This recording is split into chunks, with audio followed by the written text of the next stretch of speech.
Di saat semua memuji sikap Lindong Mimin Barunge, ternyata semua pil nirvana milik mereka yang sebelumnya diserahkan kepada para anggota dinasti Cahaya Suci kini berada di tangannya. Semua pil nirvana milik mereka berada di kantong yang telah ia ambil dari anggota dinasti Cahaya Suci. Hahaha, setelahnya Lindong istirahat di suatu ruangan. Ia menyempatkan diri untuk menghitung jumlah pil nirvana yang berada dalam kantong penyimpanan milik orang dinasti Cahaya Suci.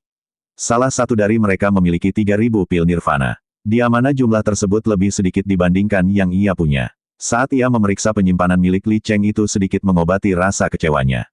Siapa sangka Li Cheng memiliki 6.000 pil nirvana. Dengan jumlah pil nirvana yang ia miliki saat ini masihlah kurang jika digunakan untuk memurnikan boneka roh darah yang membutuhkan 30.000 pil nirvana. Selain pil nirvana, Lindong mendapatkan harta roh yang sangat bagus. Rune di atasnya tertulis seni bela diri manifestasi tahap menengah.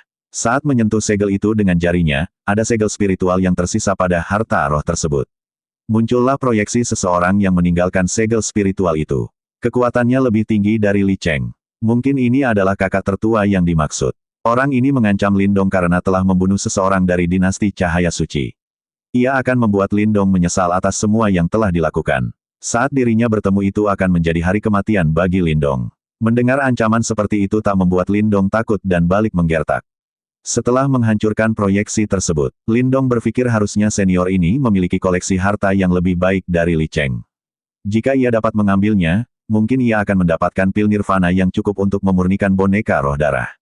Keesokan harinya saat Lindong menggunakan seni bela diri manifestasi milik Li Cheng membuat teman-temannya terkejut mengira jika itu orang dari dinasti Cahaya Suci yang datang untuk membalas dendam. Setelah mengetahui bahwa itu dilakukan oleh Lindong, mereka semakin terkejut dan tak percaya bahwa Lindong mampu menguasai seni bela diri tersebut hanya dalam satu malam. Lalu mereka berkumpul. Pangeran ketiga memberitahukan informasi yang ia dapat tentang dinasti Cahaya Suci. Kali ini ada 30 orang tahap manifestasi dari dinasti Cahaya Suci yang berpartisipasi dalam perang 100 dinasti. Yang dimaksud kakak tertua mungkin adalah pemimpin mereka yang seharusnya setengah langkah menuju nirvana dan memiliki kualifikasi untuk masuk ke tahap nirvana.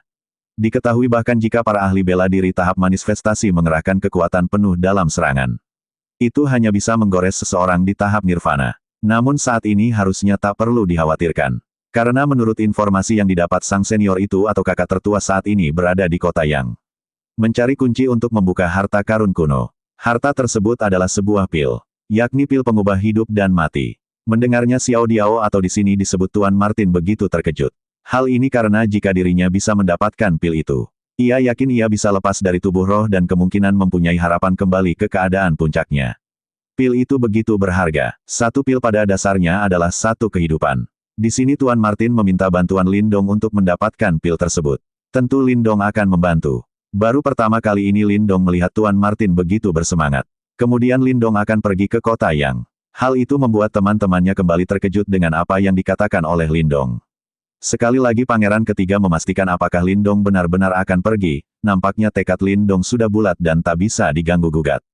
Jika Lindong dapat meningkatkan kekuatannya ke manifestasi yang lebih tinggi, pasti akan bisa menyaingi tubuh nirvana. Tuan Martin demi memperbesar kemungkinan mendapatkan pil pengubah hidup dan mati ia memberikan seni bela diri tubuh nirvana kepada Lindong.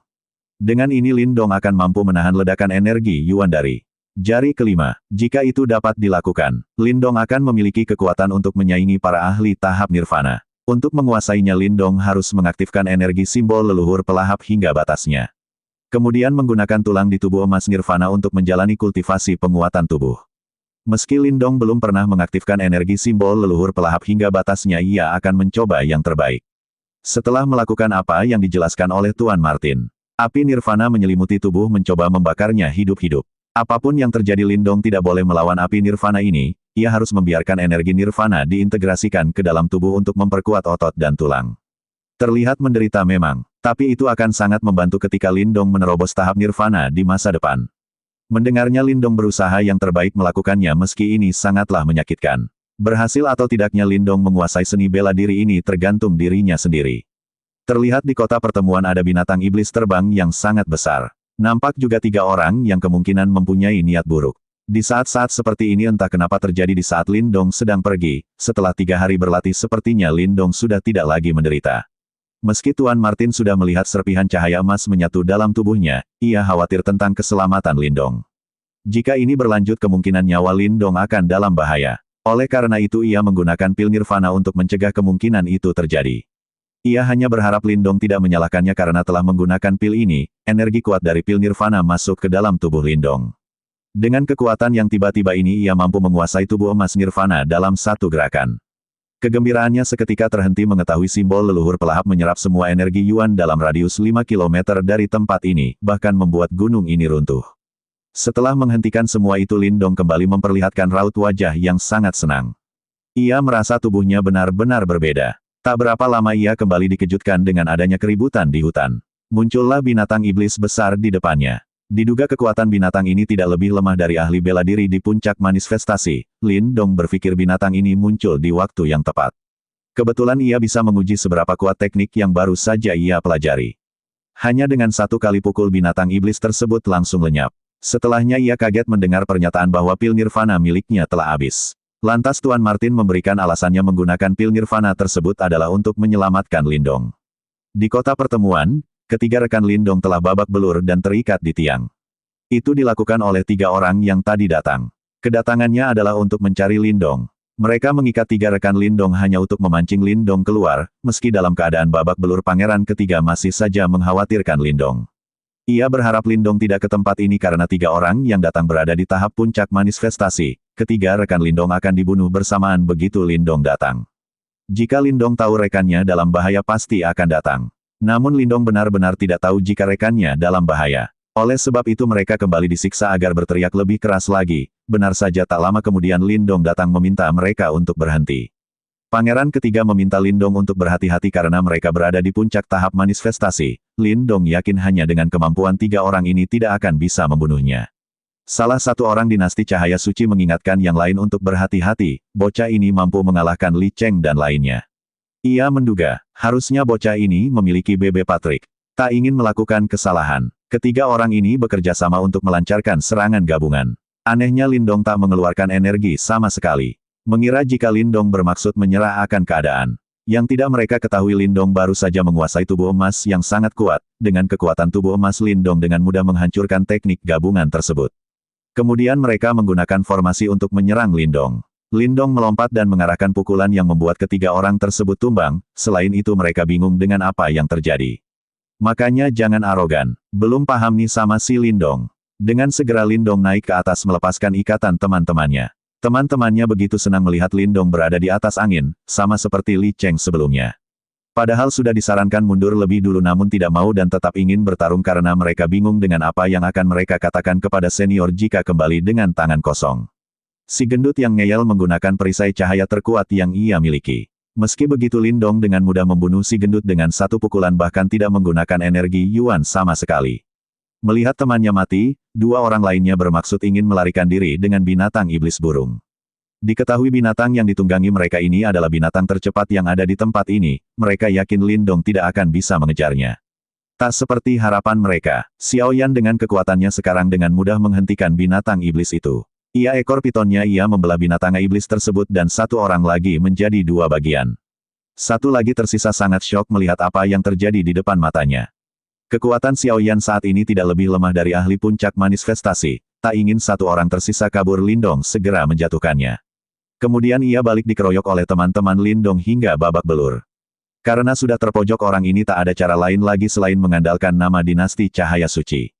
Tak peduli akan hal itu, Lindong meminta orang ini untuk memberikan informasi yang ia tahu tentang dinasti Cahaya Suci jika tidak ingin mati.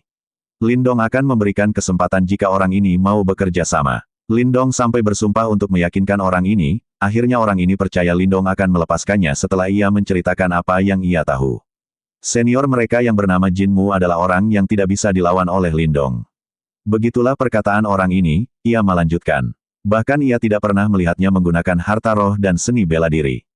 Kota yang tempat mereka berada berisi banyak faksi. Tidak hanya dinasti Cahaya Suci. Para ahli dari berbagai dinasti datang untuk mencari harta karun kuno. Meski tidak ada yang tahu apa isi harta karun tersebut mereka yakin itu pasti sangat berharga.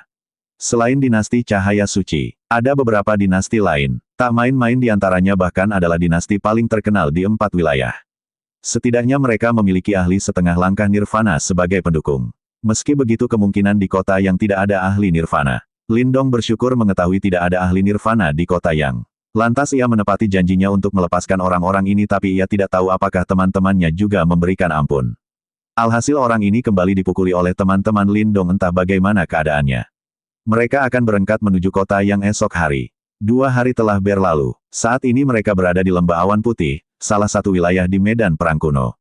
Ketiga temannya juga ikut. Lindong membantu meningkatkan kekuatan mereka. Usaha Lindong tidak sia-sia hanya dalam 2 hari kekuatan mereka bertiga berhasil menerobos. Tak cukup. Sampai di situ, Lindong juga memberikan gulungan yang berisi formasi mistik yang dapat dilatih oleh mereka bertiga bersama-sama. Setelah melewati perjalanan yang melelahkan akhirnya mereka sampai tujuan. Meski saat ini mereka masih berada di luar kota, Lindong dapat merasakan banyak energi kuat muncul. Begitu memasuki kota Lindong langsung menuju pusat perdagangan. Ia ingin menjual barang dan mendapatkan beberapa pil nirvana. Lindong meminta 4 tiket. Sempat ada masalah kecil dengan penjaga namun hal itu dapat diatasi setelah memberikan beberapa pil nirvana tambahan kepada para penjaga. Namun pihak mereka tidak akan bertanggung jawab dengan apa yang akan terjadi setelah masuk. Di dalam ada seseorang yang meminta pertolongan, harta roh yang ia menangkan dalam pelelangan telah dicuri dan meminta bantuan untuk mendapatkannya kembali. Ia berharap penjaga tidak menutup mata terhadap tindakan yang tidak adil seperti itu di pusat perdagangan. Tak seperti harapan, ia malah ditendang karena di kota yang hanya kekuatan yang berbicara. Orang lemah tidak akan mendapatkan keadilan.